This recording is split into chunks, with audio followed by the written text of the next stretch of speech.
I finally moved out of that condo apartment. I got tired of all the harassment, all the noise, the neighbors, the conflict with the association with the neighbors and the stairs. And I'm hoping I can move someplace that's reasonable.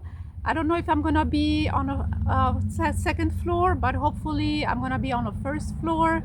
But I'm turning that chapter, and in the future I'm gonna try to move someplace where it's more decent and a better reputation, because that condo that I was living in, most of them, they were investors, and they buy the place and they put it for rent, and they can get whoever as long as it gives them cash flow and they can rent it out. So most of the neighbors, they were renters, and um, they don't follow the rules. And then when I complain, they say this is how it is. And they make you look like it's your fault. It's like you're complaining about something you shouldn't. And yeah, next time around, there are a lot of condos. They make you wait 2 years before you can rent out a unit. And at first, I didn't think of it too much, but now I'm thinking that's better for me because I'm a resident. I'm not planning on renting it out as an investment. So my neighbor is probably gonna be a resident, and they're gonna be hopefully they're gonna be more quiet and take care of the place. There's not gonna be like turnover constantly, move in, move out, and different people, and they bring their friends, and so much commotion and noise. And also the association, they look at some, I don't know, I think I get the feeling, if you're looking to move to a condo, I get the feeling they look at people like such as me. I'm on limited income, disability, and they'll be looking, oh well, one day she's gonna fall behind and we're gonna slip this condo underneath her, and slip her with some fine. And because I got a fine because in the summertime it was so hot in the unit. I try to keep it reasonable, my AC. So I had it like 79, and then when I go out I keep it on 80. But still, I was on the second floor. It was fine, but I put aluminum foil on one of the windows. You can barely see it. And somehow the maintenance guy that drives the club carts, they look around for something.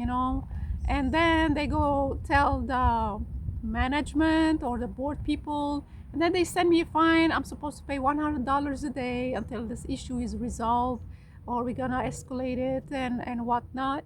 And then I had to remove it within 5 seconds because I don't want to give them the opportunities so that I'll be in their trap. And they look for somebody who is not able to afford the unit, and then they can put a lien on it, and then when you sell it, they have to get their money. And plus, it's not just when they put a lien, you have to, it occurs because there is penalty, there is fees, there is interest. It's like a whole a net of trap. So that I had the feeling, I don't know, this vibe from them, because I lived there before. And the management, when I first applied to be accepted, you have to fill out an application. So what happens, there was a different management. There was like 3 ladies managing as a property manager, and then the people there complained that things are not being done the way it's supposed to.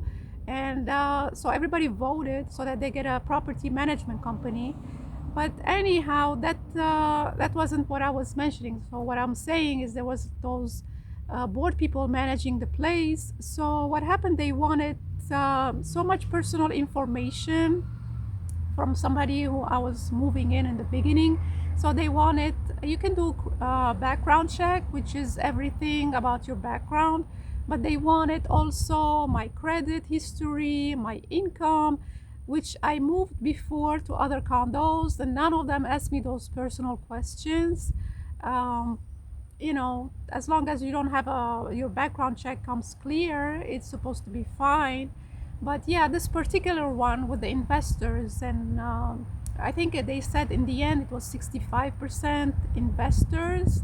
So when I thought it was maybe like 25, 30%, but what happens later, it became 65%, most of them investors. So that got me out. I gotta get away from this place. I don't know. It's not for me because some units are vacant too. So something happens, I can't contact a neighbor. I can't speak to them. Sometimes they're out of state. They're like some other state and they buy a unit here.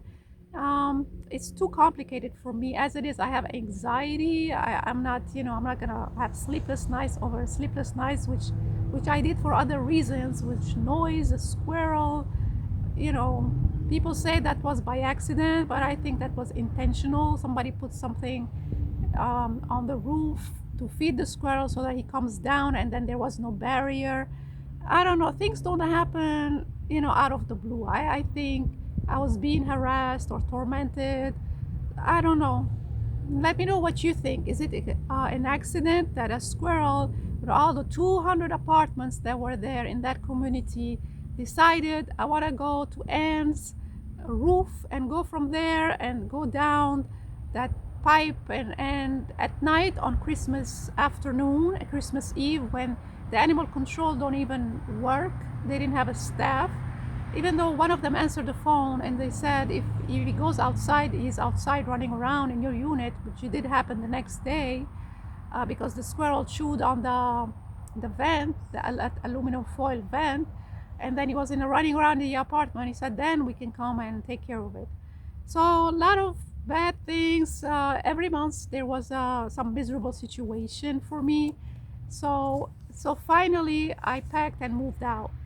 So I wanted to give you a heads up and my continuing situation that I was enduring in that condo, giving me so much stress and so much. I thought when I move into a condo, there'd be like classy people living there, and everybody's an owner, and you don't deal with landlords and roommates.